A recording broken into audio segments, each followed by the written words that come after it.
میں جدہ گیا تو وہاں ایک دوست کے ہاں ٹھہرا، تو اس گھر کے اندر کھلونوں کی بوریاں تھیں۔ تو میں نے اس کو کہا کہ آپ یہ کوئی کاروبار کرتے ہیں؟ تو اس کا دوست بھی تھا ساتھ، تو وہ مسکرا کے کہنے لگا کہ یہ کاروبار نہیں کرتا، بڑی دیر کے بعد اللہ نے اس کو بیٹا دیا ہے، تو اب یہ پاکستان جا رہا ہے، تو جب بھی بازار جاتا ہے 10-20 کھلونے خرید لاتا ہے، تو یہ کتنی بوریاں کھلونوں کی بھر گئی ہیں، تو یہ بک کروائے گا، ایسے تو نہیں اتنے جا سکتے۔ تو یار اتنے عرصے کے بعد بیٹا ہوا اور باپ ملنے جا رہا ہے، تو اس نے کھلونے جمع کیے۔ لیکن یہ کیسا باپ ہے جس کو حکم ہوتا ہے اتنے طویل عرصے کے بعد بیٹے کو ملنے جا رہے ہو، کہا جاؤ لیکن ہاتھ میں رسی لے جاؤ، ہاتھ میں چھری لے جاؤ۔ حضرت خلیل اللہ پہنچتے ہیں، اپنی زوجہ سے ملے اور کہا بیٹے کو تیار کر دو، دوست کی دعوت پہ جانا ہے۔ مانگ سجا دی جاتی ہے، بیٹے کو نئے کپڑے پہنا دیے جاتے ہیں۔ اللہ اکبر، بیٹے کو لے کر نکلے۔ یار بیٹا ان فوان شباب میں ہو، چڑھتی جوانی ہو، تو باپ دیکھ کر کے کتنا خوش ہوتا ہے، اور پھر اس کا بیٹا بھی اکلوتا ہو، اور بیٹا بھی بڑھاپے کا سہارا ہو، عصائے پیری ہو، رب سے مانگ مانگ کے لیا ہو، اور پھر بیٹا بھی وہ جس کی پیشانی میں محمد کا نور چمک رہا ہے۔ ایسا بیٹا تو چہرے کی بلائیں لینے کو جی چاہتا ہے، لیکن حضرت خلیل اللہ اللہ کے حکم پہ اس بیٹے کو ذبح کرنے کے لیے ہاتھ میں چھری اور رسی دبائے منا کی وادی کی طرف بڑھ رہے ہیں۔ شیطان نے سمجھا کہ اس سے نازک مرحلہ اس خاندان پہ نہیں آ سکتا، حضرت حاجرہ کے پاس پہنچا۔ پتہ ہے شہزادے کدھر گئے ہیں؟ کہا ان کے باپ لے گئے ہیں دوست سے ملاقات کروانے کے لیے۔ کہا نہیں، وہ ان کو ذبح کرنا چاہتے ہیں۔ کہا سوچ کے بات کر، وہ باپ ہے ذبح کرے گا؟ کبھی باپ بھی بیٹے کو ذبح کرتا ہے اور بے قصور ذبح کرے گا؟ میں جانتی ہوں کتنی آہ سحرگاہی کا نتیجہ ہے وہ بیٹا، اللہ سے کتنی رو رو کے دعائیں مانگی اور وہ فرزند ملا۔ کہا وہ اللہ کا حکم سمجھتے ہیں۔ تو حضرت حاجرہ نے کہا ظالم تو کہیں شیطان تو نہیں؟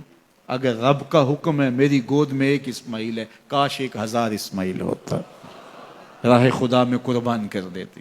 اسماعیل علیہ السلام کے پاس شیطان پہنچ رہا ہے۔ اسماعیل پتہ ہے تیرے باپ تمہیں کدھر لے جا رہے ہیں؟ کہا کہ کدھر؟ کہا کہ وہ ذبح کرنے لے جا رہے ہیں۔ کہا تم سوچ کے بات کرو۔ ان کی آنکھوں کی چمک نہیں دیکھی؟ میری طرف دیکھتے ہیں تو لگتا ہے کہ ان کی آنکھوں سے شہد ٹپکتا ہے، اور وہ مجھے ذبح کر دیں گے؟ کہا اللہ کا حکم سمجھتے ہیں۔ کہا اچھا؟ کہا ہاں۔ کہا اسماعیل کے وجود میں ایک جان ہے، کاش میرے ایک ایک بال میں جان ہوتی اور راہ خدا میں قربان کر دیتا۔ ابراہیم علیہ السلام کے پاس شیطان پہنچ کے بولتا ہے ابراہیم اللہ کو راضی کرنے کے اور تھوڑے طریقے ہیں، ضرور بیٹے کو ذبح کرنا ہے؟ تو وہ بھی کنکر اٹھا کے مارتے ہیں اور شیطان کو راستے سے ہٹا کے منزل کی طرف بڑھتے ہیں۔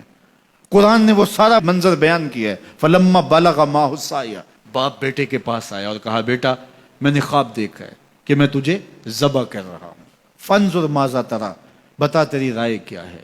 بیٹے پر سختہ طاری ہو جاتا، آنکھیں پھٹی کی پھٹی رہ جاتی، باپ کیا بول رہا ہے؟ لیکن یہ فیضان نظر تھا یا کہ مکتب کی کرامت تھی؟ سکھائے کس نے اسماعیل کو آداب فرزند؟ اللہ اکبر، فرزند ہو تو اسماعیل ذبیح اللہ جیسا۔ فانظر ماذا تری، بتا تیری رائے کیا ہے؟ بیٹا خاموشی اختیار کر لیتا۔ السکوت من الرضا، تو سکوت بھی رضا سے ہے، اس کی خاموشی بھی رضا مانی جاتی، اور جب اس طرح کی سراسیمگی کی کیفیت ہو تو خاموشی ہی رضا ہوتی ہے۔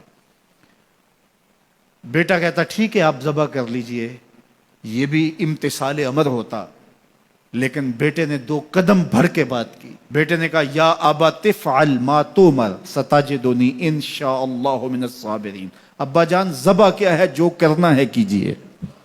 یہ نہیں کہا یا ابا تذبح، ہاں ابا جی ذبح کر لیجئے۔ ذبح کا جواب ذبح سے نہیں دیا، بلکہ کہا یا ابا تفعل، اے ابا جان کیجئے، ما تؤمر، جو بھی حکم ہو، ذبح کیا جو بھی کرنا ہے کیجئے۔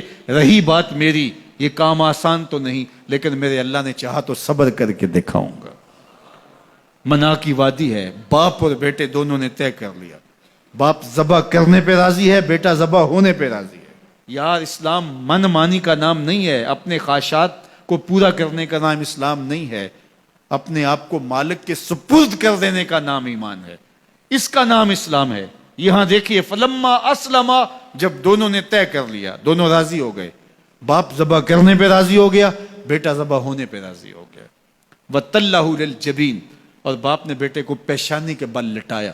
قرآن نے وہ سارا منظر بیان کیا ہے، آنکھوں پہ پٹی باندھ لی کہ یہ منظر تو دیکھا نہیں جا سکے گا، اللہ کے حکم کی تعمیل بھی بہر صورت کرنی ہے۔